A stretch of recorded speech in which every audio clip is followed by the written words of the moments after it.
Good morning class. Start करते हैं हमारा आगे का लेक्चर। हम लोग इसके पहले क्या पढ़ चुके हैं? हमने देखा था कि एक्टिनोमाइसीटीज़ जो होती हैं वो क्या होती हैं, उनका स्ट्रक्चर कैसा होता है और वो कैसे रिप्रोड्यूस होती हैं और वो क्या होती है। ठीक है, हम लोग आगे लेक्चर में पढ़ चुके हैं। आज हम क्या पढ़ने वाले हैं? हम एक्टिनोमाइसीटीज़ का क्लासिफिकेशन देखेंगे और क्लासिफिकेशन के बाद हम देखेंगे कि उसके साइलेंट फीचर्स क्या क्या होते हैं। ठीक है, बात करते हैं सबसे पहले क्लासिफिकेशन की एक्टिनोमाइसीटीज़ की। तो ये किसने दिया था? वॉक्समैन एक साइंटिस्ट थे जिन्होंने दिया था ये क्लासिफिकेशन एक्टिनोमाइसीटीज़ का। कब? 1950 में। ठीक है, कौन से साइंटिस्ट? वॉक्समैन नाम के साइंटिस्ट थे जिन्होंने 1950 में एक्टिनोमाइसीटीज़ का क्लासिफिकेशन दिया था। मेनली जो है एक्टिनोमाइसीटीज़ को 4 क्लासेस में डिवाइड किया गया है, जो कि क्या क्या है? एक्टिनोमाइसीटिएसी, माइकोबैक्टीरिएसी, माइक्रोमोनोस्पोरिएसी और प्रोएक्टिनोमाइसीटिएसी। ठीक है, ये क्या है? इसके 4 क्लासेस हैं। किसकी?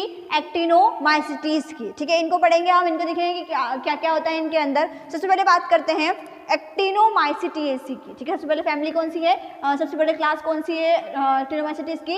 एक्टिनोमाइसीटिएसी। ठीक है, तो ये कैसा होता है? इसके अंदर क्या होता है?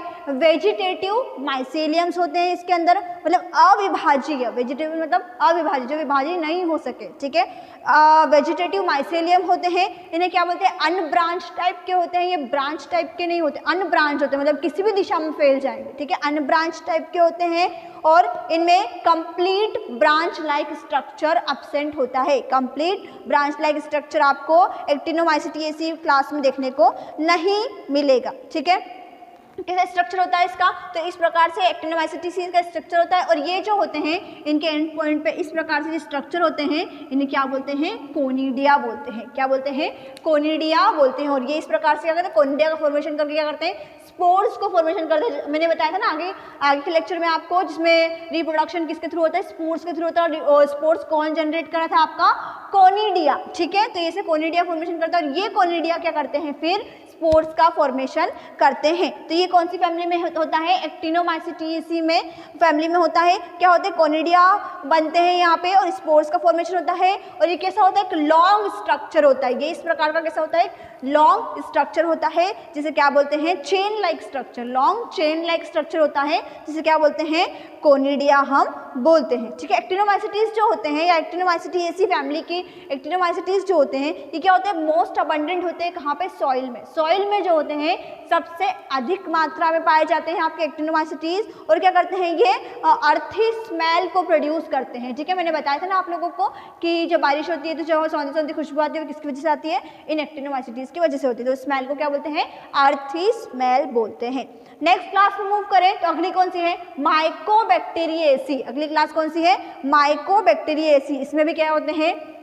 वेजिटेटिव टाइप के माइसेलियम होते हैं। ठीक है, और स्पेशली क्या होते हैं? Radical like structure. Radical like structures होते हैं इसके अंदर आपके माइकोबैक्टीरिएसी फैमिली में। और ये जो रेडिकल लाइक स्ट्रक्चर होते हैं ये क्या करते हैं? उसको लोकोमोशन में मदद करते हैं। ठीक है, ये जो माइकोबैक्टीरिएसी होता है इसके अंदर क्या होता है कि इसमें दोनों प्रकार के मूवमेंट देखे जाते हैं। मतलब दोनों प्रकार के मूवमेंट, मतलब लोकोमोशन हो भी सकता है, लोकोमोशन नहीं भी हो सकता है। तो लोकोमोटरी मूवमेंट भी देख सकते हैं और नॉन लोकोमोटरी मूवमेंट भी हमको इसमें देखने को मिलता है। मतलब कि ये मोटाइल और नॉन मोटाइल दोनों प्रकार की हो सकती है। कौन सी क्लास? माइकोबैक्टीरिएसी की जो भी स्पीशीज होगी वो कैसी हो सकती है? लोकोमोटरी और नॉन लोकोमोटरी, या फिर मोटाइल और नॉन मोटाइल दोनों प्रकार की हो सकती है। इसके एग्जाम्पल देखें। इसके एग्जाम्पल क्या है? Mycobacterium, mycoplasma. ठीक है, क्या एग्जाम्पल है इसके?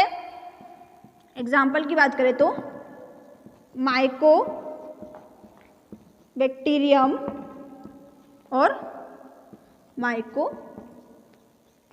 ठीक है, माइकोबैक्टीरियम, माइकोप्लाज्मा इसके 2 एग्जांपल्स हैं। किसके? माइकोबैक्टीरिएसी फैमिली के। और माइसेलियम कैसा होता है इसका? ब्रांच लाइक होता है। इसमें माइसेलियम क्या होता है? अनब्रांच्ड होता है। और इसमें कैसा होता है? माइसेलियम ब्रांच्ड होता है। ठीक है, नेक्स्ट क्लास में मूव करेंगे। अगला क्या है हमारा? माइकोमोनोस्पोरिएसी। अगली क्लास कौन सी है? माइक्रोमोनोस्पोरिएसी। ठीक है, माइक्रोमोनोस्पोरिएसी में भी माइसेलियम जो होते हैं वो कैसे होते हैं, वेजिटेटिव होते हैं, और यहाँ क्या होते हैं, ये नॉन ब्रांच्ड होते हैं, ठीक है। प्रत्येक ब्रांच पे क्या होते हैं, कोनिडियल स्पोर्स प्रेजेंट होते हैं, ठीक है।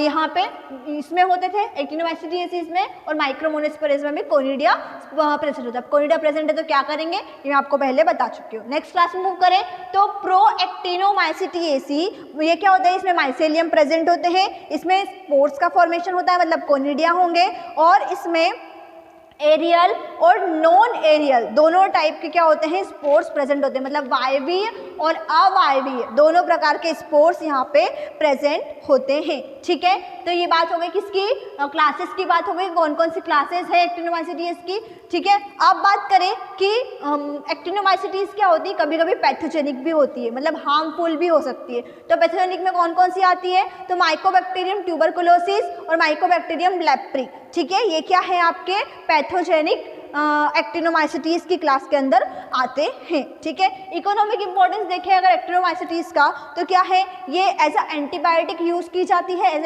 एंटीबायोटिक इनका उपयोग किया जाता है, जैसे कि इरिथ्रोमाइसिन, स्ट्रेप्टोमाइसिन, है ना। ये इकोनॉमिकली इस प्रकार से एक्टिनोमाइसीटिस का इंपॉर्टेंस है, जरूरी है ये। और हार्मफुल देखें इसका, तो क्या होती है, कभी कभी पैरासिटिक होती है, मतलब एनिमल या ह्यूमन बीइंग पे रह के उन पे क्या करती है, डिजीज कॉज कर सकती है, ठीक है। एक्टिनोमाइसीटिस क्या है, फिलामेंटस बैक्टीरिया होते हैं, ये क्या है, फंगस और बैक्टीरिया के बीच की कड़ी है, इसे फंगस और बैक्टीरिया के बीच की कड़ी भी कहते हैं। इंटरमीडिएट होता है किसके बीच में, बैक्टीरिया और फंगस के बीच में। साइलेंट फीचर्स की अगर बात करें एक्टिनोमाइसीटिस की, तो कैसा है, नॉन फोटोसिंथेटिक होती हैं ये एक्टिनोमाइसीटिस जो होती है, वो क्या होती है, नॉन फोटोसिंथेटिक होती है। इंटरमीडिएट होती है किसके बीच में, बैक्टीरिया और फंगस के बीच में। एक्टिनोमाइसीटिस जो होते हैं वो कैसे होते हैं, फिलामेंटस बैक्टीरिया होते हैं, और कैसे होते हैं, प्रोकैरियोटिक टाइप के होते हैं, ठीक है। इनमें क्या होता है, नेटवर्क लाइक ब्रांचिंग होती है, फिलामेंटस माइसेलिया प्रेजेंट होते हैं, इस प्रकार से स्ट्रक्चर होता है इसका। और ये क्या होते हैं, ये जो स्ट्रक्चर दिखाई दे रहे हैं, क्या बोलते हैं, हाइफे। ये क्या स्ट्रक्चर है आपका, एक्टिनोमाइसीटिस, ठीक है। और कैसा होता है, हाइफे प्रेजेंट होते हैं इसके अंदर, ऐसे स्ट्रक्चर है जिन्हें क्या बोलते हैं, हाइफे बोलते हैं। हर फिलामेंट को क्या बोलते हैं, हाइफे बोलते हैं। ग्राम पॉजिटिव होता है, नॉन मोटाइल होता है, ठीक है। नॉन कैप्सुलेटेड होती है आपकी एक्टिनोमाइसीटिस, ठीक है। सेल वॉल क्या होती है, काय की बनी होती है, म्यूरोमिक एसिड की बनी होती है सेल वॉल इसमें। मोस्ट ऑफ देम क्या होते हैं, फ्री लिविंग होते हैं, है ना, सॉइल के अंदर। और ये क्या होते हैं, एरोबिक और नॉन एरोबिक दोनों प्रकार के हो सकते हैं, ठीक। ये क्या होते हैं, कीमो ऑर्गेनोट्रॉफ्स होते हैं, और ये डिपेंड होते हैं काय पे, ऑर्गेनिक कंपाउंड्स पे, है ना। एनर्जी सोर्सेज के लिए किस पे, ऑर्गेनिक कंपाउंड्स के ऊपर डिपेंड होती है आपकी एक्टिनोमाइसीटिस। क्या बोलते हैं, कीमो ऑर्गेनोट्रॉफ्स भी इन्हें कहते हैं, किसको, एक्टिनोमाइसीटिस को, ठीक है। तो ये बात हो गई हमारी एक्टिनोमाइसीटिस की, कि एक्टिनोमाइसीटिस होती क्या है, ठीक है, वो बता चुकी हूँ मैं आपको डिटेल में। फिर हमने उसका क्लासिफिकेशन देखा, क्लासिफिकेशन के बाद हमने उसके इकोनॉमिक इंपॉर्टेंस देखे, और फिर हमने क्या देखे, उसके साइलेंट फीचर, ठीक है। तो ये पॉइंट्स जो है हाथों हाथ नोट करते जाएंगे अपनी कॉपी में, जो भी पॉइंट्स मैं बता रही हूँ, ठीक है। इन पॉइंट्स को अपनी कॉपी में नोट करते जाएंगे और आगे बढ़ते जाएंगे कि मैंने क्या बताया था, ठीक है। आज के लिए यही रुकते हैं। आई होप यहाँ तक समझ में आया होगा। इसके आगे हमारा नेक्स्ट टॉपिक हम कंटिन्यू करेंगे। Thank you.